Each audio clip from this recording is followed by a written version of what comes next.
Well, welcome to our story time again, and Too Much TV is the book, The Berenstain Bears, and it's written by Stan and Jan Berenstain. It was a fine spring day in bear country. The bluebirds were singing. The trout was leaping, and except for one small cloud of dust billowing behind the school bus as it came over the hill, the air was sparkling clean. Mama Bear was inside the family treehouse, fixing Brother and Sister Bear an after-school snack. Brother and Sister Bear got off the school bus and came into the kitchen and hardly said hello. Then they did like they do every other day. They took their milk cookies into the living room and switched on the TV. There's no question about it, thought Mama. These cubs are watching too much TV. Later, Papa Bear came in from his shop and joined Brother and Sister. Mama even became even more convinced. There's absolutely no question about it. The whole bear family is watching too much TV. She wasn't quite sure how it happened. Maybe it began when the old fuzzy picture black and white set broke down. They got a new color set. Or maybe it started when Papa put the big antenna on top of the treehouse and brought in pictures from all over bear country. But however it happened, one thing was for sure. The bear family was spending more and more time watching television and less time doing other things that they might be doing instead. The bear family always had lively conversations around the dinner table, but not lately. Lately, they just sat around and chewed. The cubs had all kinds of fun. They played outdoors. Not anymore. They were too busy watching Nutty Bear and the Bear Stooges. That evening after dinner, when Brother and Sister scampered down to turn on the TV, Mama stopped them and said her piece. We've been watching all together too much television around here. But Mama, said Brother, Nutty Bear is coming on and we'll miss it. And the Bear Stooges, said Sister. We'll just have to miss them, said Mama firmly. And furthermore, she added, you may as well get used to the idea because it's not going to be any television around here for a whole week. No TV for a whole week? The cubs shouted. Oh, but Mama. Never mind the buts, said Papa. Your mother is absolutely right. There's a lot more to life than TV, like homework, for instance, and fresh air and sunshine and exercise. No TV for a week? An excellent idea. Now, if you excuse me, there's a sports show I'd like to watch. Just a moment, Papa, said Mama Bear. No TV for a week means you too. What? Said Papa. You can't be serious. But Mama was very serious. But what about the news? Protested Papa. I won't know what's going on in the world if I don't watch the TV news. Here, try this, said Mama. It's called the newspaper.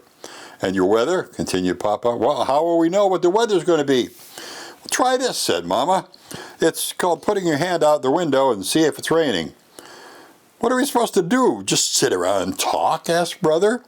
That'll be fine for starters, said Mama, sitting comfortably into her little rocker.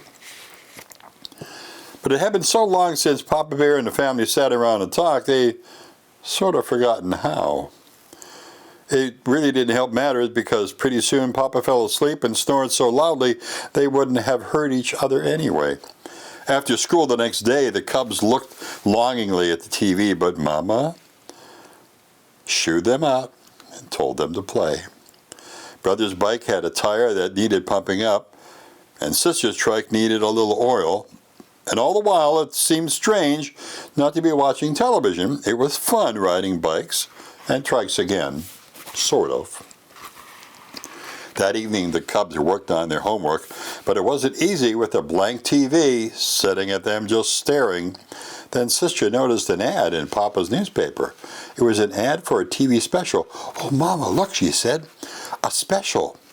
No TV for a week means no TV for a week, answered Mama. And besides, Mother Nature is much bigger special waiting for us. We're going to sit outside and watch the stars. Come on out. Watch the stars come out? Sister said. I don't know if I can stand the excitement, said Brother. But as they sat out under the great sky, a spell came over the bears. It was all so big and beautiful. The bears stared at the sky. So far, not a single star. "Bats," said Papa. "Out for breakfast of insects." "Breakfast?" asked Brother. "That's right," answered Papa. "Bats sleep during the day, so this is their breakfast time." "I see a star," cried Sister. She had found her first tiny star. Soon there were others, and after a while the whole sky was full of stars. And it was very special, more special than anything they had ever seen on TV. It was a sharper picture, too, and a much bigger screen. Well, the Bear family did all sorts of interesting things over the next few days, so interesting that they hardly thought about TV. They went on a nature walk, watched tadpoles hatch out of eggs. They watched an orb spider spin a magnificent web. They went shopping at the Bear Country Mall. Sister used some of her savings to buy a knitting spool and some yarn. Brother bought a cube puzzle. They did have to keep an eye, though, on Papa. When they were at the mall, the cubs thought Papa, they found him in the TV store sneaking a look at a game show. Another time, he went downstairs in the middle of the night for a peek at a late-night movie, but Mama and the cubs stopped him just in time. The next evening was the last day of their no TV week. The Bear family was having a lively conversation at the dinner table. They all agreed that the week had been a success, but Brother had a question. "Mama," he asked, "what is it you don't like about TV? What do you have against it?" "Goodness," said Mama, "I don't have anything against TV. I like it. What I'm against is the TV habit, sitting in front of the TV day after day, like old stumps waiting for a dry rot to set in." "Well," said Brother, "tomorrow's going to be a whole bunch of snacks and TV watch all day." "Me too," said Sister. "Me too," said Papa. But the only one who did watch TV all day was Papa. Brother got interested in his cube puzzle and finally solved it. Sister started knitting a rug on her knitting spool. Finally, even Papa had enough and decided to bait his hook for a couple of those leaping trout. Too much TV. Yeah, did we do that? Thanks for watching.